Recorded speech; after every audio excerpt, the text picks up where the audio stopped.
Hello, कैसे हैं आप लोग। आशा करता हूँ आप लोग अच्छे होंगे।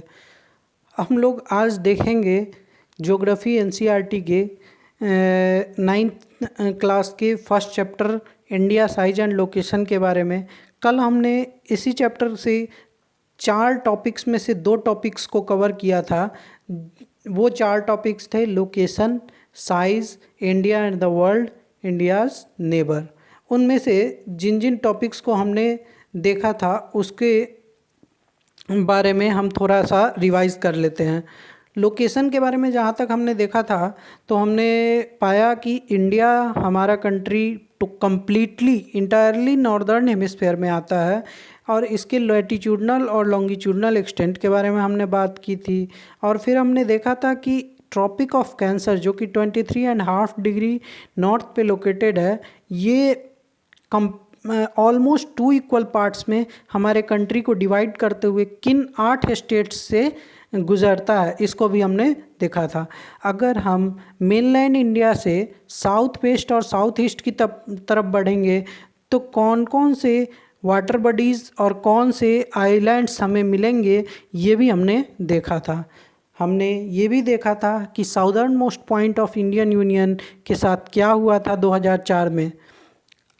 अगर हम साइज़ के बारे में बात करें तो साइज़ के अनुसार से India 7th largest in the world है और टोटल एरिया को हमने देखा।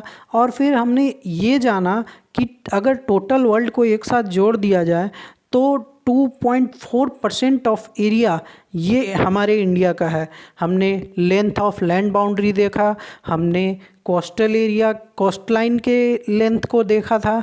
हमने ये जाना कि इंडिया का टेरिटोरियल एक्सटेंट किस किस डायरेक्शन में कौन कौन से फीचर्स के साथ है। नॉर्थ वेस्ट, नॉर्थ और नॉर्थ ईस्ट में हमने देखा कि हिमालयाज़ जो कि यंग फोल्ड माउंटेन्स हैं वहाँ तक है। फिर वेस्ट में हमने देखा अरेबियन सी में है, ईस्ट में बे ऑफ बंगाल में और साउथ में इंडियन ओशन में है। हमने ये भी देखा कि ईस्ट वेस्ट और नॉर्थ साउथ जो लैटिट्यूडनल और लॉन्गिट्यूडनल एक्सटेंट हमने देखा उस पर डिफरेंस ऑलमोस्ट नहीं है, बट फिर भी ईस्ट वेस्ट एक्सटेंट जो है वह स्मॉलर है नॉर्थ साउथ एक्सटेंट की अपेक्षा। हमने ये देखा कि क्योंकि हमारे कंट्री का ऑलमोस्ट अगर नॉर्थ टू साउथ और ईस्ट टू वेस्ट देखें तो डिफरेंस 30 डिग्री का है, पर इतने बड़े लॉन्गिट्यूडनल एक्सटेंट के लिए हमने एक स्टैंडर्ड टाइम मेरिडियन डिराइव किया है जो कि मिर्ज़ापुर उत्तर प्रदेश से जो 82.5 डिग्री ईस्ट पे पास होता है उसके अनुसार से है। हमने इन्फ्लुएंस ऑफ लैटिट्यूडनल एक्सटेंट के बारे में देखा था कि लैटिट्यूडनल एक्सटेंट का इन्फ्लुएंस डे और नाइट पे किस तरह से पड़ता है अगर हम साउथ टू नॉर्थ बढ़ें तो। अब हम उससे आगे बढ़ते हुए बात करते हैं इंडिया एंड द वर्ल्ड के बारे में। हम सबसे पहले ये देखें कि हम किस कॉन्टिनेंट में आते हैं। हमें जहाँ तक पता है कि होल वर्ल्ड 7 कॉन्टिनेंट्स में डिवाइडेड हैं। उनमें से जैसा कि आप फिगर में देख पा रहे हैं कौन कौन से कॉन्टिनेंट हैं वो, तो Asia, Europe, Africa, Australia, north America, south America और अंटार्कटिका।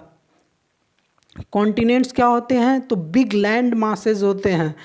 और अगर हम देखें जैसा कि हमने देखा था कि साउथ इंडिया के साउथ में इंडियन ओशन आता है, तो यह Indian ocean one of the 4 oceans है। तो रेस्ट ऑफ द 3 कौन कौन से हैं, तो पैसिफिक, अटलांटिक और अंटार्कटिक ओशन, जिसको कि साउदर्न ओशन भी कहते हैं।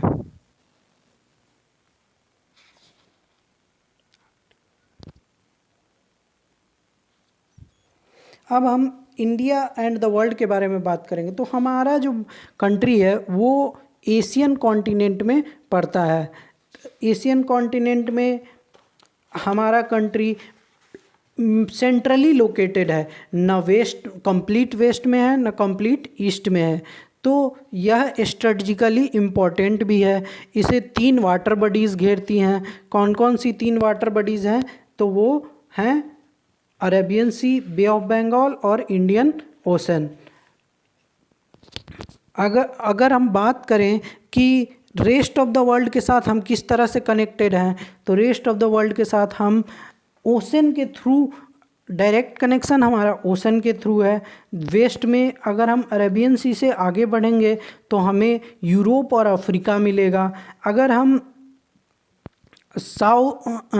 ईस्ट में बे ऑफ बंगाल से आगे बढ़ते हुए इंडियन ओशन के थ्रू आगे बढ़ेंगे तो हमें ऑस्ट्रेलिया मिलेगा।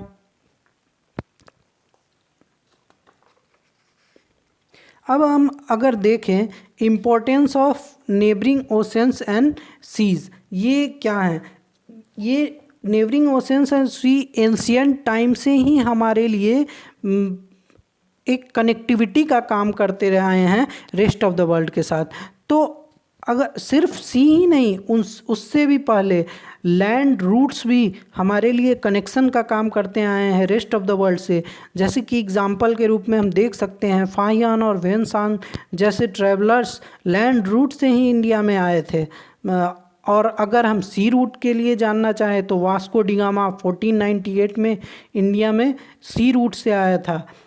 अब अगर हम देखें तो हमारा interaction rest of the world के साथ होता है, उससे हमें क्या लाभ है, क्या हानि है?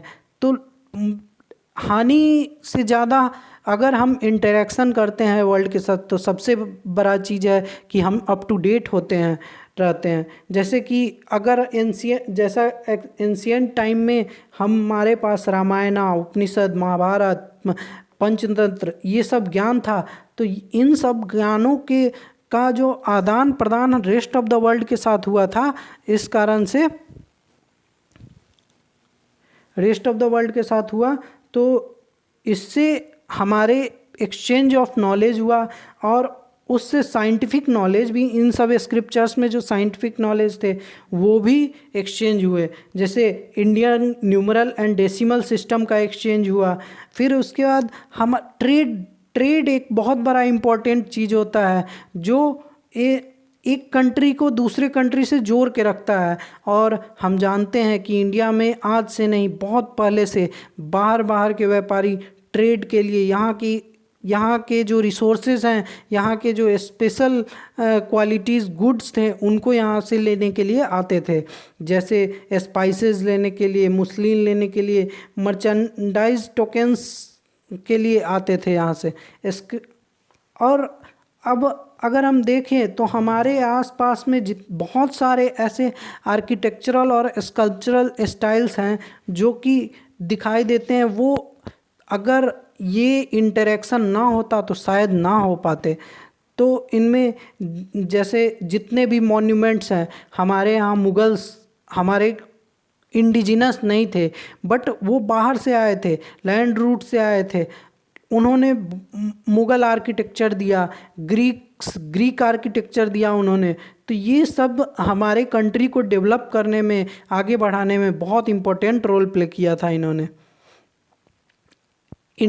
अब हम आगे बढ़ते हुए देखेंगे, ये फिगर में आप देखिए जो डिफरेंट रूट्स हैं उसके बारे में दिखाया गया है कि सी रूट्स किस तरह से हैं, लैंड रूट्स किस तरह से हैं, किस तरह से कनेक्टिविटी है लैंड रूट का, किस तरह से सी का कनेक्टिविटी है। जैसे कि यूरोप से कनेक्शन के लिए अगर अरेबियन सी से आगे बढ़ें तो यमन, स्वेज कैनाल होते हुए हम आगे बढ़ते हैं। और अगर लैंड रूट से देखें तो इंडिया से ईरान, सीरिया वगैरह होते हुए लैंड रूट से कनेक्शन है। तो ये एक आप समझने के लिए देख सकते हैं। अब अगर हम अपने लास्ट टॉपिक पे बढ़ें तो इंडियाज़ नेबर्स की बात करते हैं। हम जानते हैं कि हमारे कंट्री में अभी करंट सिनारियो में आफ्टर ये रिमूवल ऑफ आर्टिकल 370 हमारे कंट्री में total number of union territory 9 हो चुके हैं और स्टेट्स 28 हैं। तो हमारे कंट्री में टोटल स्टेट्स 28 और 9 यूनियन टेरिटोरी हैं। फिर उसके बाद से अगर हम अपने लैंड बाउंड्रीज़ की बात करें तो नॉर्थ वेस्ट में हमारे पाकिस्तान और अफ़गानिस्तान है, नॉर्थ में हमारे चाइना है, तिब्बत हमने इसलिए लिखा है क्योंकि तिब्बत अब कंट्री नहीं है, ये चाइना ऑक्यूपाइड हो चुका है। नेपाल और भूटान भी नॉर्थ में है। ईस्ट में हमारे म्यांमार और बांग्लादेश है। साउथ अक्रॉस द सी, क्योंकि डायरेक्ट लैंड कनेक्टिविटी साउथ में जो कंट्री है उनकी नहीं है, तो इसलिए इनको अक्रॉस द सी के थ्रू कनेक्टिविटी है। ये हैं श्रीलंका एंड मालदीव्स। तो अब आप पूछेंगे कि श्रीलंका किस तरह से जुड़ा हुआ है, तो श्रीलंका जो है वो पाक स्ट्रेट और गल्फ ऑफ मन्नार के थ्रू जुड़ा हुआ है, जिसे हम अगले फिगर में देखेंगे। यहाँ पर देखेंगे, ये इंडिया श्रीलंका से बीच में जो ये कनेक्टिंग एक ब्लू लाइन आपको दिख रहा है, ये पाक स्ट्रेट है, और यहाँ पे जो वाटर बॉडी है वो गल्फ ऑफ मन्नार है। अब यहीं पे हम अगर देखें तो जो दूसरा कंट्री है मालदीव, ये नियरेस्ट इसके लक्षद्वीप है हमारे।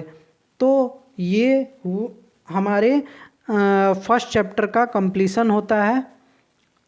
अब मैं आशा करता हूँ कि आप पीडीएफ को पढ़ेंगे और समझने की कोशिश करेंगे, और अगर कोई डाउट होता है तो उसे पूछेंगे भी। Thank you.